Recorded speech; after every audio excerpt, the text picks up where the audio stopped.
Irã, Estados Unidos, Israel, geopolítica. Esse é o tema, como não poderia deixar de ser, desse episódio do Expert Drops.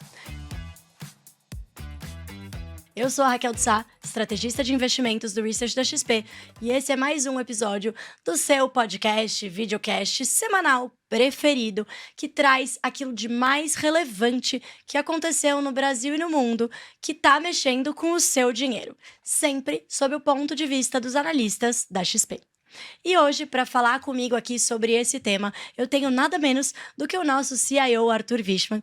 Ele veio falar aqui com a gente um pouco menos do que o factual, né? Não que isso não seja importante, mas, bom, gravamos esse podcast no dia 5 de março, são 2h41. O factual, no momento que você ouvir esse podcast, ouvir a gente, né, no YouTube, pode já não funcionar. Por isso, hoje a gente vai falar sobre questões mais estruturais de como pensar num portfólio de investimentos diante de tanta incerteza, volatilidade, né? E num mundo em que a geopolítica parece que tá fazendo diferença de novo, né? Um pouquinho. Então é isso, boa tarde, obrigada por estar aqui com a gente, Arthur. Sua primeira vez aqui no Drops, né? Pois é, Raquel, eu já posso agora me aposentar, porque eu consegui ser entrevistado pela Raquel. Então, assim, poxa, sabe aquela coisa, isso. entendeu? Tic the Coisas box. fazer antes de morrer? Eu consegui ser entrevistado pela Raquel, então pronto. Muito bom, que honra. Obrigada por estar aqui com a gente, Arthur. Bom, eu já dei, acho que uma introduçãozinha, né, que a gente vai falar de uma parte mais estrutural e conceitual mesmo, pensando Perfeito. em portfólios. E eu acho que a primeira pergunta vai nesse sentido, né? Eu tenho falado muito em apresentações de que hoje, né, 15 anos depois de eu me formar um pouquinho mais na graduação, o meu diploma de Relações Internacionais, ele pode sair da gaveta, eu posso parar de escondê-lo, né? Que no momento em que eu me formei, as pessoas não sabiam que eu tinha estudado, eu não tinha emprego, né? Foi um momento difícil, e enfim, acabei enveredando para economia, mas porque eu gosto bastante também. Mas de fato é um assunto. Naquele momento a gente falava do fim da história, né? Eu estudei ali o Fukuyama, fim da história, não vai ter mais. Os países todos cooperam. A gente fala de um mundo onde não é mais um jogo de soma zero, né? Então, quando eu ganho, né, não é mais aquele eu ganho, você perde, Era vamos todos ganha-ganha. cooperar, era um ganha-ganha. E, pô, parece que, enfim, não é mais o fim da história. Alunos de RI devem estar bombando esse ano, né? Aí nos vestibulares. Então, como que você tem visto isso do ponto de vista, né, dos investimentos? Essa volta da geopolítica como tema central? Olha, Raquel, ótimo ponto. Primeiro, a ideia do Fukuyama de que todos nós íamos viver numa grande social-democracia global, onde todo mundo cooperava. E o Fukuyama fala no livro dele, né, uma das minhas grandes preocupações é que as populações futuras vão ter muito tédio, porque nada vai acontecer. Maravilhoso. Então, assim, acho que essa previsão não foi exatamente muito correta, com todo respeito ao Fukuyama, que é um cara muito inteligente. O que a gente estava vendo, de verdade, e a gente está vendo, é um mundo que está questionando justamente a ordem criada após a Segunda Guerra Mundial. A ordem criada após a Segunda Guerra Mundial, todo mundo se organiza em instituições multilaterais e a gente resolve isso no que o americano chama de rules-based system. Né? Tem uma série de regras, tem a disputa de tarifas, tem ali a Organização Mundial de Comércio, que tem uma série de regras, aplica-se essas regras a essa disputa e você segue. Né? Eu acho que o mundo está caminhando para uma direção bem diferente dessa. Né? Pelo menos agora a gente está voltando para aquilo que o americano chama de realpolitik. Na verdade, realpolitik é um termo antigo criado pelo Bismarck, mas tudo bem, vamos... Aprendi isso na minha faculdade de Relações Internacionais. Aí, vindo, sendo útil. Arrebentando. Então, assim, um mundo no qual os interesses nacionais se sobressaem à ideologia, a coisas desse sentido. Né? A intervenção na Venezuela foi uma coisa que é muito clara do realpolitik, né? Não foi para promover a democracia na Venezuela, foi só para tirar o cara que não dava acesso ao petróleo. Né? Tá bom, é só isso.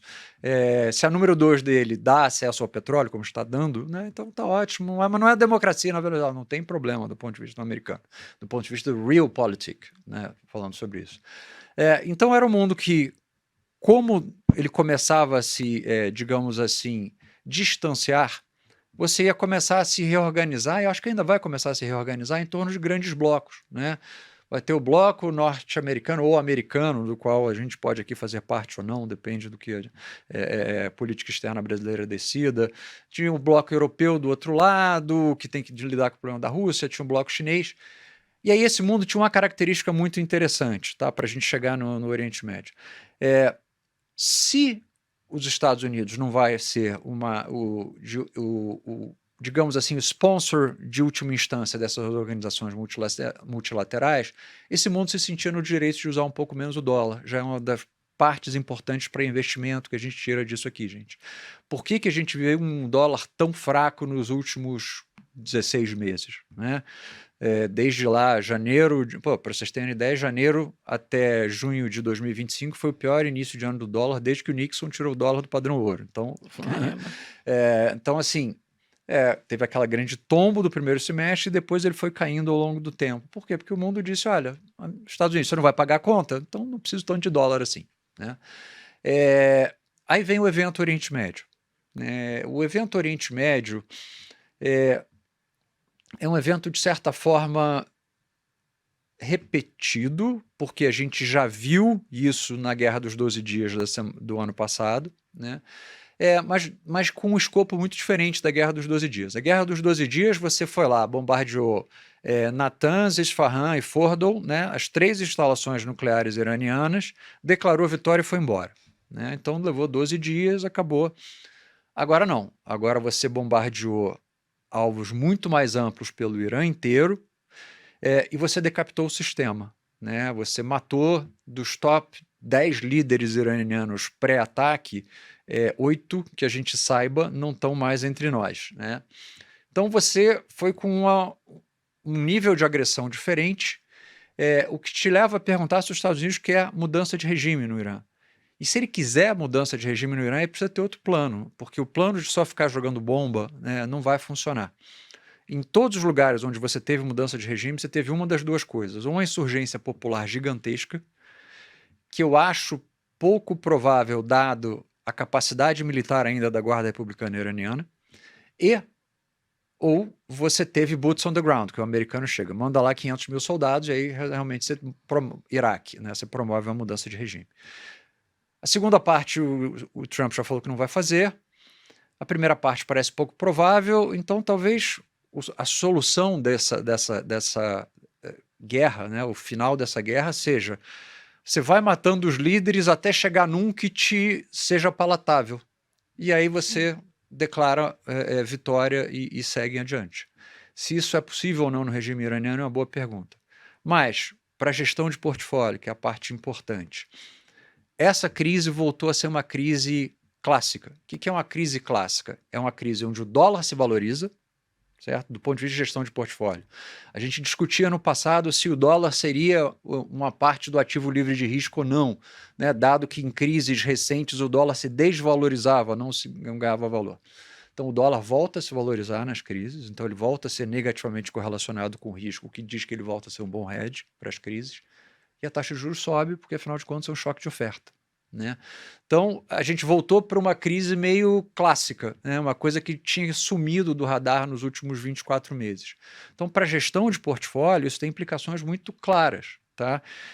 Que é o playbook que tinha funcionado nos últimos 24 meses não vai funcionar, ou pelo menos não funcionou até agora, né, nessa guerra. E é de fato, né? Eu tô lembrando aqui quando eclodiu a guerra entre Rússia e Ucrânia.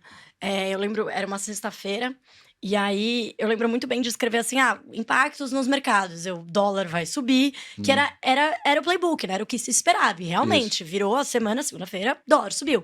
Né? Então, isso realmente a gente estava vendo um movimento diferente, né? Então, eu não sei, a minha impressão foi um pouco de...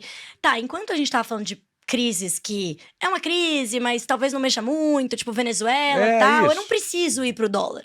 Eu posso ainda ficar aqui no ouro, eu posso continuar procurando retorno em emergentes e tal, que não tem uma relação direta, mas, pô, agora o bicho pegou. Então agora a crise é séria. Perfeito. Né? Essa foi a impressão que me deu.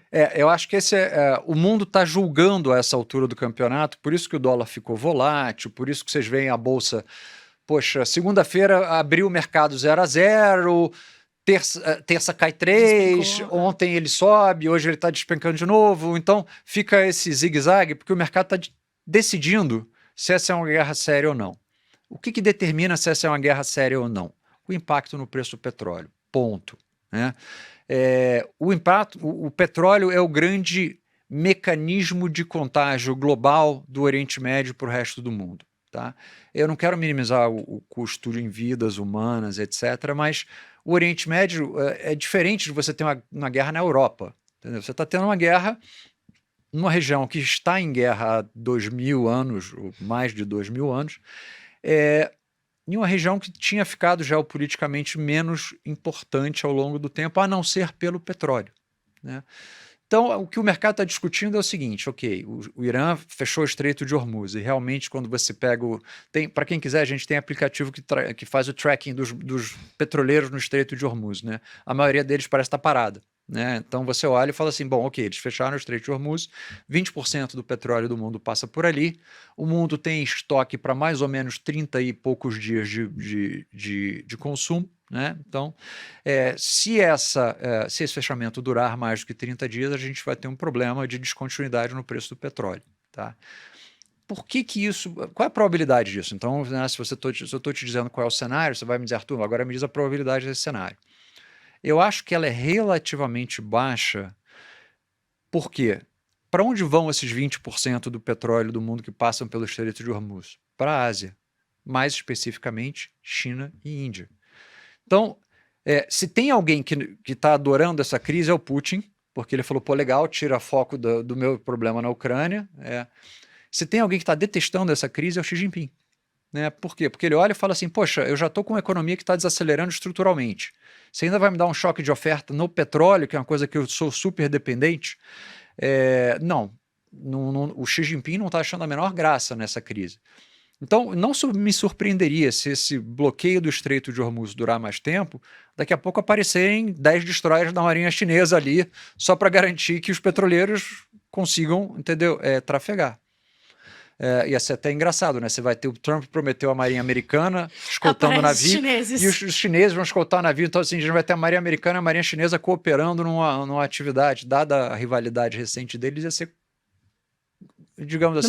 No mínimo surpreendente. No mínimo curioso, eu diria. No mínimo curioso.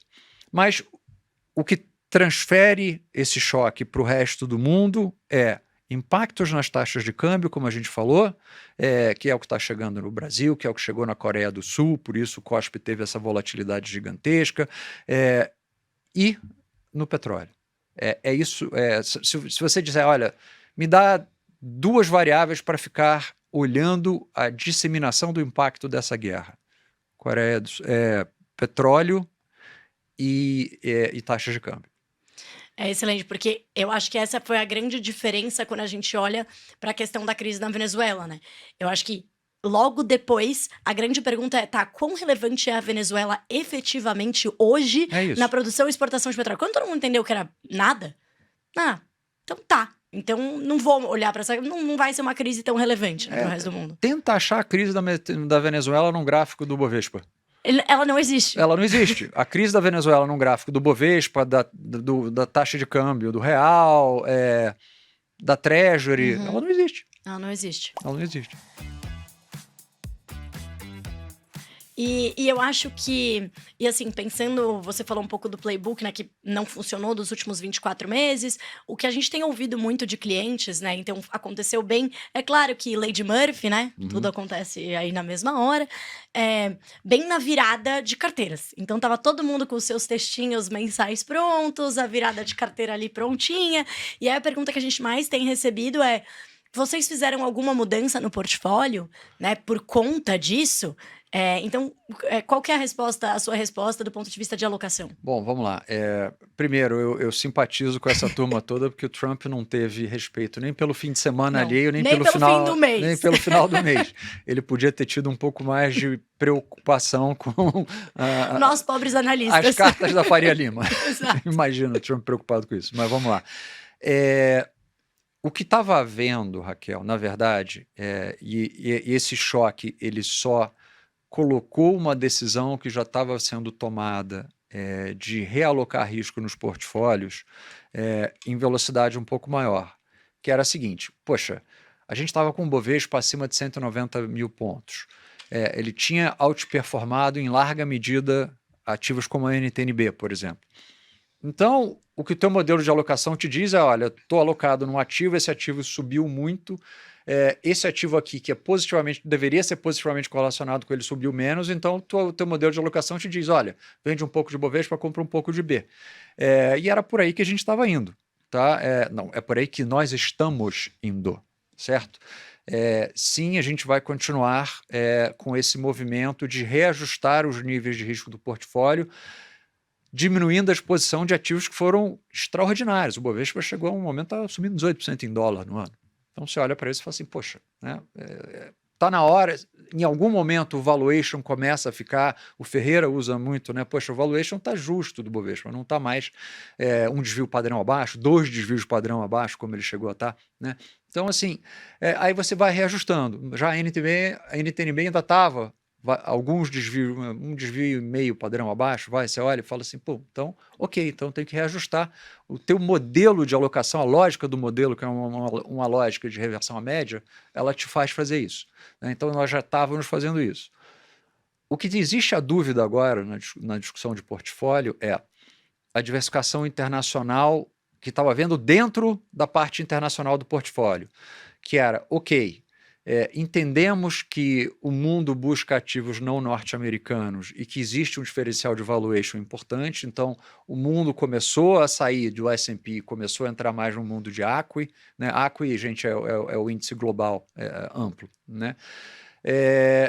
E agora a pergunta é, poxa, essa diversificação internacional, saindo um pouco dos Estados Unidos, indo para emergentes, ela volta ou não? A gente deve reajustar geograficamente o portfólio e para isso a gente ainda não tem a resposta definitiva, porque para isso depende da duração da crise. Se você tiver uma crise cuja duração se estenda o suficiente, aí sim você pode ter um problema nos emergentes e em países mais periféricos, né? A Europa, por exemplo, vai estar com um problema grave, né? Com o fluxo de gás natural. O gás natural na Europa já subiu 50% em 3 dias, gente. Então, assim, eu falei, ainda mais depois de um inverno super rigoroso, né? Então os estoques estão muito baixos. Isso. Então, assim, teve algum momento na crise da Ucrânia, onde, dado totalmente aleatório e irrelevante, mas onde na Alemanha um dos termos mais pesquisados no inverno era madeira para lareira, né? Que loucura. Então, assim, pois os caras vão esquentar a casa fazendo a lareirinha, né? Onde é que eu compro madeira? Onde é que eu arrumo? Pô, será que aquela cadeira da sala que está meio feia eu já consigo botar na lareira e tal? Então, assim, acho que a Europa está nesse problema, né? Então, aí você fala, poxa, será que isso é um choque grande o suficiente de tal forma que a diversificação que estava sendo promovida para um pouco fora dos Estados Unidos, ela se reverta e a gente volte a achar os Estados Unidos como ativo livre de risco? Essa é uma pergunta para a qual a gente ainda não tem uma boa resposta. Eu acho que o que a gente está vendo ali também, eu lembro de uma época que, ali no auge da pandemia, né, quando a gente falava muito de ativos reais, né? Inflação subindo, ativos reais, commodities.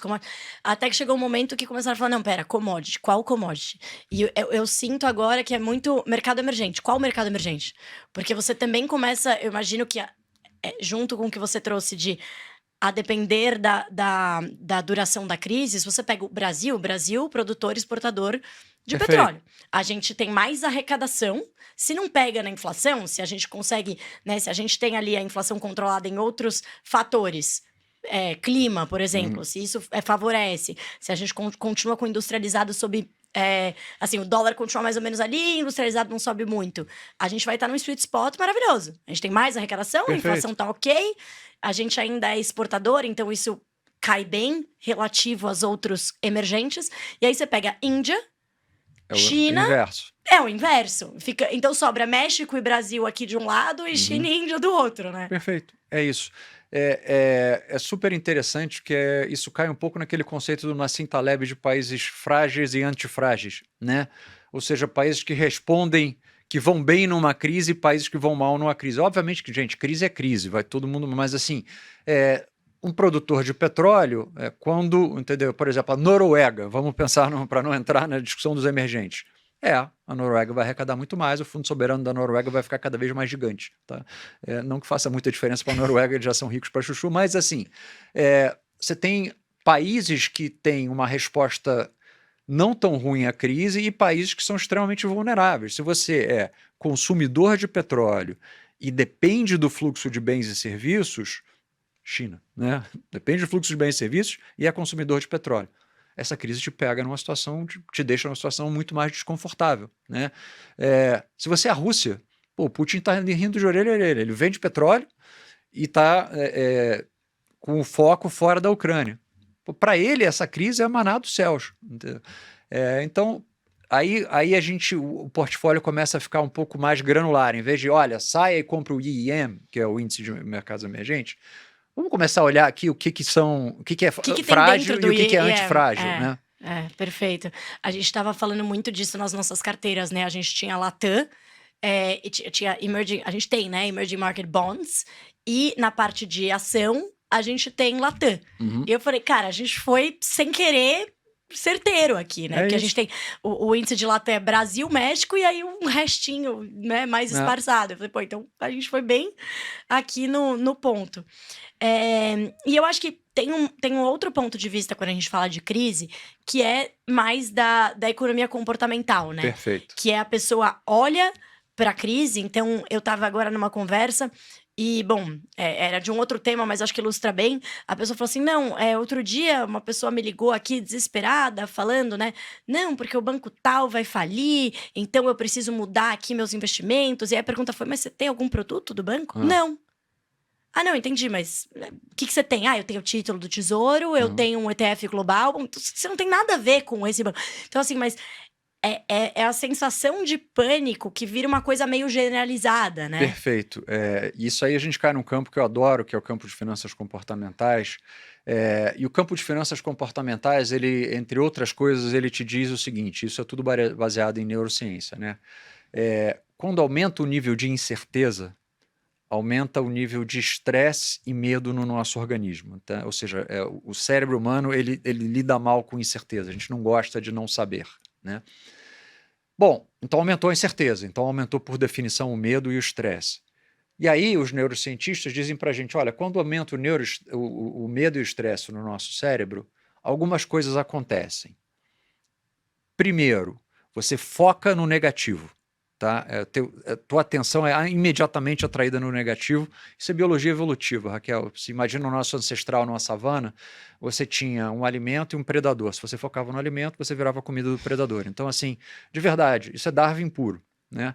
E por que focar no negativo só é ruim? Porque tem coisas boas acontecendo no mundo. Tem muita coisa relacionada à tecnologia, uma série de outras coisas. Segundo ponto, você se coloca muito sensível ao efeito manada. Você começa a vender bolsa porque o teu primo está vendendo bolsa, porque o teu cunhado está vendendo bolsa, porque o teu parceiro de tênis está vendendo bolsa. Mas você fez o teu ponto, você fez uma análise do seu portfólio? Você está vendendo bolsa, entendeu, na Noruega porque teve uma crise de petróleo. Peraí, cara, não é bem assim, né? Então, assim, você foca, mas você está vendendo porque você quer fazer parte de um grupo, você está no efeito manada. Terceiro ponto, você perde acesso à memória. Isso é importante. Por quê? Porque a memória vai te lembrar, poxa, ano passado a gente já teve uma crise com o Irã, ela passou. A gente já teve crises no Oriente Médio mais graves que passaram. A gente já teve crises no mundo mais graves que passaram. O mundo não acabou. Então, assim, só que você não lembra disso. Você só foca nisso e foca no mundo acabando. E o quarto ponto é que você perde a capacidade de fazer raciocínios complexos, né? De ter um raciocínio lógico um pouco mais elaborado. Então, o que eu estou dizendo para vocês é que, poxa, no fundo, gente, o nosso cérebro processa um prédio pegando fogo e o que acontece no mercado de capitais hoje, entendeu? Da mesma forma. Só que a solução para um prédio pegando fogo é foque no negativo, entendeu? Olha o fogo. Exatamente. Saia correndo junto com a galera, não precisa lembrar o que você tomou no café da manhã e não precisa de raciocínios muito complexos, só acha a saída de incêndio mais rápida.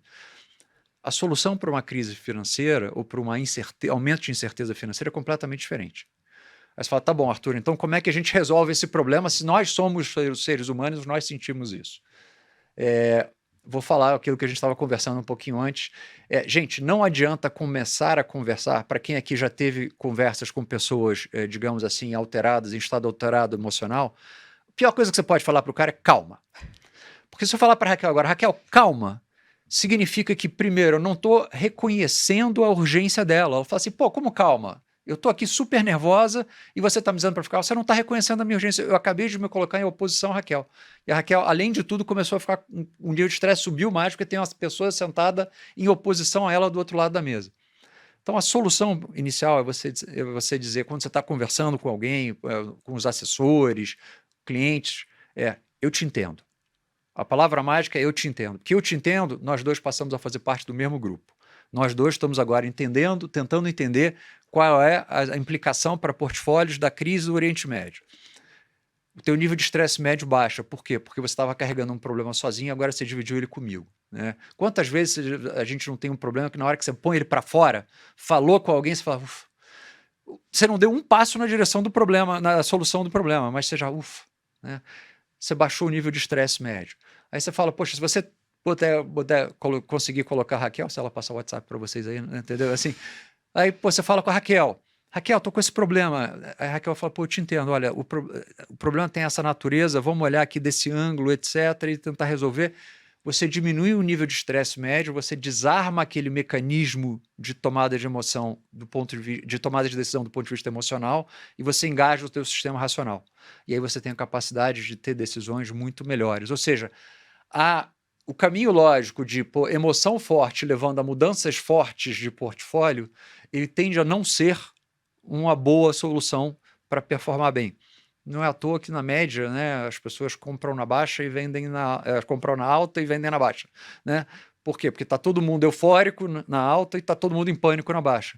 Você tem que quebrar esse mecanismo dessa forma. Eu acho que com essa coisa de eu te entendo, vamos fazer parte de um grupo, vamos analisar esse problema aqui em grupo, com critérios claros, você começa a dar o primeiro passo na direção certa. Excelente. E eu acho que é uma coisa que a gente já vinha, né? Claro, a gente não tem uma bola de cristal, né? Mas a gente já tava... A Raquel tem, eu não. Já não tem uma bola de cristal, infelizmente. Mas a gente já tava... se preparando não é a melhor palavra, mas assim, isso já estava no radar. Questões geopolíticas, o crescimento da importância, né, da realpolitik, tudo isso já estava no nosso radar. Então não é algo que a gente estava caminhando para esse lado, aconteceu, a gente falou, meu Deus, e agora? Né? Então eu acho que isso também é importante de falar, como você bem trouxe o exemplo ali do Ibovespa e da B, né, nas nossas posições de portfólio. Então eu acho que isso também é bom, né, para quem está assistindo a gente, seja cliente, seja assessor, para entender que não é que a gente tem um modelo matemático em que a gente coloca a probabilidade de um evento geopolítico. Mas é quase isso, né? Não, na verdade é isso. A gente tem alguns modelos. E como é que são esses modelos, gente? Eles são modelos basicamente estatísticos, tá? Eles não é que a gente está olhando país por país no mundo e dando uma vai, nota. Né? Chance 1, 2, 3. Mas uma coisa que eu acredito fortemente, gente. Olha só, eu entrei no mercado em 1994, aqui eu já disse a minha idade, né? Então, 94... Crise do México, 94, 95, né? Porque foi dezembro, né? Crise da tequila. Tequila. Aí 96 passou sem nada, 97 Ásia, 98 Rússia, 99 Brasil, 2000 Argentina, 2001 crise das .com. Então você fala assim, pô, Arthur, o que melhor você pode fazer pelo mercado financeiro é se aposentar, que você é um baita de um azarado, né? Não, aí vem 2008, que é a maior crise do capitalismo desde 1929, e a gente passa de 2008 até 2019... um período, gente, e por isso que a gente tem que tomar cuidado com viés de recência também, de finanças comportamentais. Um período no qual você teve um chacoalho grande, que foi a crise da dívida grega. Né? Fora isso, lembra, Banco Central naquela época, a inflação está baixa demais, o que eu faço para subir a inflação e a taxa de juros está baixa demais? Né? Então, a gente passou uma década e pouquinho, né? com quase nenhum grande chacoalho geopolítico. Esse não é o estado da natureza, gente, não é assim. O mundo capitalista, não essa grande social-democracia do Fukuyama, ele gera crises de vez em quando. E ele gera crises estatisticamente uma vez a cada 3, 4 anos. Então, a gente tem que ter portfólios que não são os portfólios desenhados de 2008 até 2019, que eram portfólios que estão desenhados para navegar, entendeu, num mar de almirante, assim, aquela coisa que não tem uma marolinha. Não, a gente tem que desenhar portfólios que levem em conta o fato de que a gente vai ter uma crise. Eu não sei onde ela vai ser, mas eu sei que a gente terá mais crises ao longo do tempo, e que, poxa, elas vão acontecer com uma certa, digamos assim, regularidade, como elas aconteciam na década de 90. E tá tudo bem, não é que eu gosto de crise, gente, por favor, mas a década de 90 ela não foi uma década ruim para ganhar dinheiro. O retorno dos ativos na década de 90 foi bom, tá? O problema é que, se você pensar, vamos imaginar o índice Raquel de Sharpe, que é o índice seguinte, é o retorno por unidade de susto que você toma, entendeu? Em vez de ser o retorno por unidade de vol, é o retorno por unidade de susto que você toma. Ele vai piorar do que ele foi pré-Covid. É só isso que a gente está dizendo. Não, perfeito, gostei do Raquel Sharp, até porque eu levo muito susto, gente. É fácil levar susto, não nos mercados, só na vida mesmo, que aí você já se protege um pouquinho. Não, acho que, enfim, sempre muito bom falar com você. Eu sei que as pessoas falam, ai, foi uma aula, mas de fato, o Arthur também é professor, então eu entendo que toda vez que ele fala, tem um pedacinho ali de aula. Mas eu acho que a gente tocou aqui nos principais pontos, né? Falamos da parte das finanças comportamentais, um pouco do que, né, do que tá acontecendo. O que você diria, então, assim, se você tivesse que resumir uma mensagem, assim, né? Ai, Arthur, eu tô aqui, ou com o meu portfólio, ou com o portfólio dos meus clientes, né? O que eu devo fazer, assim, no próximo mês em termos de comunicação, né? Então, sobrecomunique. Nessas horas, nas horas de crise, o ideal não é, gente, enfiar a cabeça debaixo, entendeu, do travesseiro. O ideal é você sobrecomunicar, falar mais do que você falaria normalmente com os clientes. Isso não significa passar insegurança, nada disso, mas é conversar, dizer, vem cá, como é que você está se sentindo, como é que você está passando, quais são as angústias que você tem. E tem duas coisas que você tem que fazer. Uma é uma coisa que você tem que fazer estruturalmente, e especialmente em portfólios como o caso do Brasil, que é, gente, a gente tem que regular o portfólio dos nossos clientes de tal forma que tenha uma identidade que seja respeitada. O nível de risco dos portfólios tem que ser sempre menor ou igual à aversão a risco dos clientes. Por quê? Porque se você tiver um nível de risco dos portfólios maior do que a aversão a risco dos clientes, ele resgata na terça-feira, por exemplo, e aí ele perde a volta da quarta. Então, assim, no fundo, o que eu estou dizendo para vocês é que a gente vai ter que ser um pouco de psicólogo, especialmente em 26 anos de eleição presidencial no Brasil e outras coisas assim, mas estou dizendo também uma coisa importante.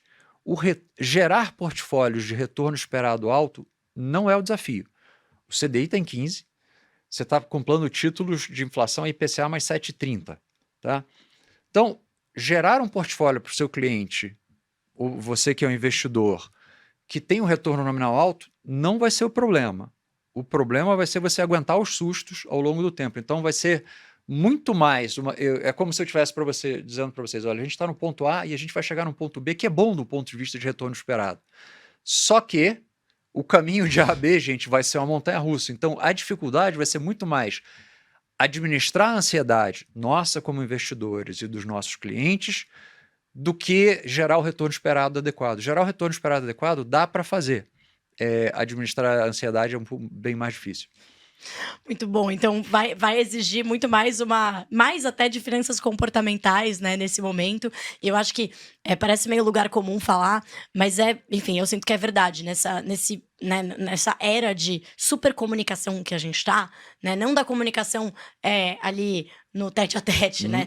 Mas poxa, a gente tem informação o tempo todo, né? Então, às vezes, você se sente na obrigação de se desesperar, né? Então, cara, eu tô vendo, é mensagem, né? É no celular, é no e-mail, é não sei onde, é tudo, né? Tá vindo informação de todos os lugares. Então, acho que às vezes você tem aquela sensação de eu preciso fazer alguma coisa, É né? isso. Não, a gente não precisa necessariamente fazer nada. Você tem a opção de fazer alguma coisa, caso seja a decisão racional a ser tomada. E às vezes e muitas vezes não é. O Warren Buffett falava, gente, o órgão mais importante para um investidor não é o cérebro, é o estômago, né? É quando você aguenta ver o teu portfólio subindo e descendo. Porque se você aguentar ver o teu portfólio subindo e descendo ao longo do tempo, o retorno composto vai te garantir que você tem um retorno adequado. Muito bom.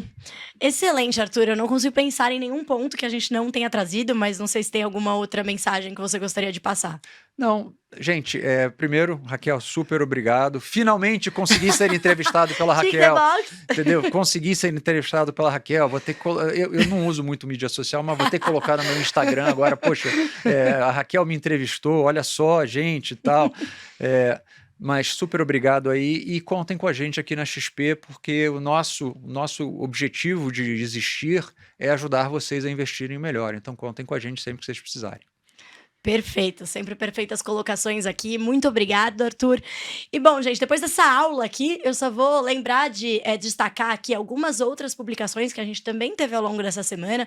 Então a gente sabe que, bom, mundo virando do avesso aí, mas continuamos aqui também acompanhando outros temas e temas tão relevantes quanto até, ou às vezes até mais, quando a gente coloca em perspectiva para a Bolsa, né, para o mercado brasileiro. Então, nesse sentido, a gente teve nessa semana a divulgação de uma série de resultados. A gente não pode esquecer que ainda estamos na temporada de resultados aqui no Brasil.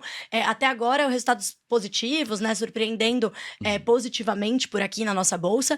E nessa semana tivemos o resultado da Petrobras. Então, no momento em que eu gravo esse vídeo, ainda não saiu o resultado, então não consigo dizer qual vai ser aqui o resultado em si. Mas o que eu posso dizer é que tem sim conteúdo. Quando você ouvir a gente aqui, você vai sim já ter conteúdo na nossa plataforma sobre o resultado dessa gigante aqui, né, no nosso gigante em peso no nosso índice, gigante em termos do mercado de petróleo e gás, principalmente nesse momento, né, então bastante em voga. Confiram lá os detalhes desse resultado. Além disso, uma série de empresas, né, tem diversas varejistas que reportaram resultado essa semana também, C&A, Renner, uma série de empresas também. Além disso, tivemos a publicação do nosso Brasil Macro Mensal, que é o relatório mensal de economia, né, a gente muito em linha de tudo que a gente falou aqui, a gente seguiu os conselhos do Arthur e o título para o relatório é Esperando para Ver. Né? Então, até nas nossas projeções, a gente também, né, a gente segue com uma premissa de $60 para o barril de petróleo, né, para esse ano, porque realmente não sabemos para onde vai, né, se a crise vai se prolongar, se não vai, porque se a gente muda a nossa premissa para o barril de petróleo, isso muda a arrecadação, então isso muda a dívida, isso muda a inflação. Então, por enquanto, dado o nível de incerteza mais alto do que o usual nessa seara, né, mantivemos a nossa projeção e, portanto, também não modificamos as outras projeções. Continuamos vendo aí o PIB crescendo, né? Diminuindo um pouquinho o ritmo de crescimento desse ano, mas muito pouco, né? Então, de 2,3, que foi o resultado desse ano, que, aliás, também foi divulgado essa semana e também tem conteúdo na nossa plataforma, né? O resultado do PIB do ano passado, mas mantivemos a nossa projeção para esse ano em 2%, né? Para a inflação ainda em 3,8% também, né? Então, um ano benéfico aí para a inflação. Também mantivemos a nossa projeção de câmbio para 5,60. Pô, mas isso é tão mais alto do que a gente está agora? Pois é. A gente imagina que até o final do ano uma série de incertezas ainda vão pesar aqui contra a nossa moeda, principalmente aquelas homemade, né? Então, incertezas vindas do nosso cenário doméstico, principalmente no campo eleitoral.